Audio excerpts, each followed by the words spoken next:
వెన్నపోటుకు అసలైన నిర్వచనం వైసీపీ అని గుంటూరు జిల్లా టీడీపీ అధ్యక్షులు తాడికొండ ఎమ్మెల్యే తెనాలి శ్రావణ్ కుమార్ ఆరోపించారు. అలాంటి జగన్ వెన్నపోటు దినం నిర్వహిస్తామని అనటం హాస్యాస్పదంగా ఉందని చెప్పారు. అధికారంలో ఉన్నప్పుడు జగన్ 10% హామీలను కూడా అమలు చేయలేదని చెప్పారు. జాబ్ క్యాలెండర్ పక్కన పడేసి నిరుద్యోగులకు జగన్ వెన్నపోటు పొడిచారని గుర్తు చేశారు. మంగళవారం గుంటూరు జిల్లా టీడీపీ కార్యాలయంలో ఏర్పాటు చేసిన మీడియా సమావేశంలో ఆయన మాట్లాడారు. తెనాలిలో గంజాయి బ్యాచ్ ను పరామర్శించడానికి జగన్ రావడం సిగ్గుమాలిన చర్యగా అభివర్ణించారు. జగన్ అవకాశ రాజకీయాలు చేస్తున్నారని మండిపడ్డారు. సమావేశంలో టీడీపీ నేతలు దాసరి రాజా మాస్టర్, డిఎస్ఆర్ ఓంకార్ తదితరులు పాల్గొన్నారు.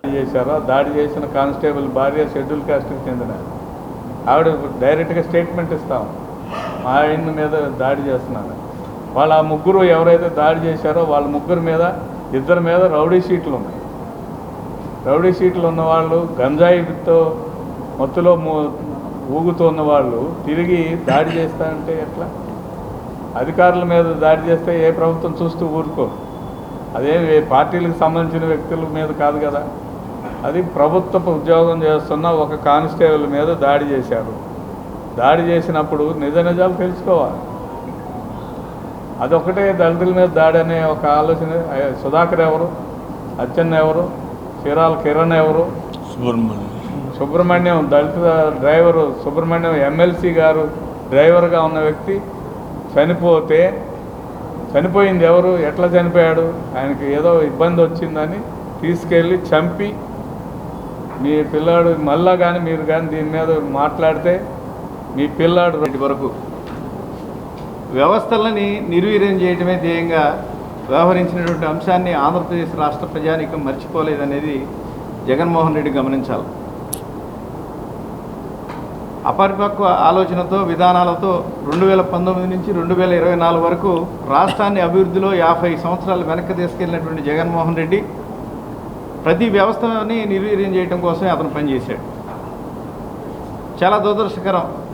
ప్రతి అంశాన్ని కులాలకి మతాలకి అంటగట్టే ఆలోచన చేసి తద్వారా ఓట్లను పొందాలనే కుహన రాజకీయాలకు కేర్ ఆఫ్ అడ్రస్గా ఉన్నటువంటి జగన్మోహన్ రెడ్డి విధి విధానాలని ఆలోచన విధానాన్ని తెలుగుదేశం పార్టీ పక్షాన తీవ్రంగా ఖండిస్తా ఉన్నాం. ఈ రోజున మహానాడు జరిగిన తర్వాత జగన్మోహన్ రెడ్డికి మతి భ్రమించింది. నేనైతే అనుకుంటా ఉన్నాను, ఆయన ఒక మంచి మానసిక వైద్యుడికి చూపించాల్సినటువంటి అవసరం ఉంది. సమాజానికి చీడపురుగుల్లా ఉన్నటువంటి రౌడీ షీటర్లు కావచ్చు, గంజాయి బ్యాచ్ కావచ్చు, వీరు ఆఖరికి పోలీసుల పైన కూడా అకారణంగా దాడి చేసే ఆలోచన విధానాన్ని ఆయన అభివృద్ధి చేయాలనుకుంటున్నాడా ఏంటని ప్రశ్నిస్తూ ఉన్నాం.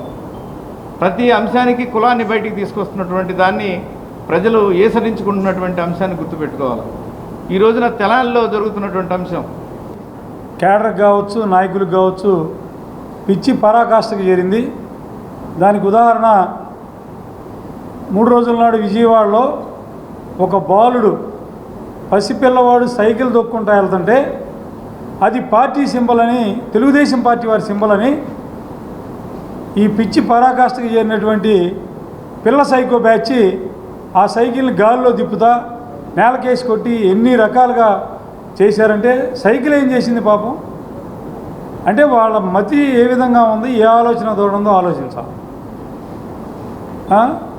దానితో కొంతమంది ఏం చెబుతారు, సాక్షి పేపర్లు ఏం రాశారో చూడండి.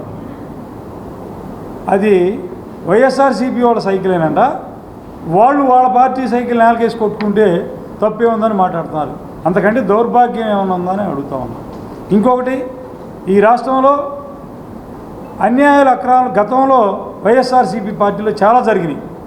ముఖ్యంగా రేషన్ సరుకుల పంపిణీ విధానంలో 9250 వెహికల్స్ని కొని దానికి ఆయిల్ కొట్టించడం, డీజిల్ పోపించడం, అవి 10 రోజులు పనిచేస్తాయి, 15 రోజులు ఏడో తిప్పుతూ ఉంటారు. దాంట్లో అది వద్దనుకొని బ్రహ్మాండంగా గతంలో ఉన్నటువంటి ఈ చౌక డిపోల ద్వారా ఇంటి వద్దకి వచ్చి 200-150 కుటుంబాలకి ఒక చౌక డిపోని ఏర్పాటు చేస్తారు. వాళ్ళకి వచ్చి సరుకులు తీసుకెళ్తారు. అటువంటిది కూడా వీళ్ళు విమర్శిస్తున్నారంటే అంతకంటే దౌర్భాగ్యం లేదు. అనేక రకాలుగా వైఎస్ఆర్సీపీ ప్రభుత్వంలో ఈ నిత్యావసర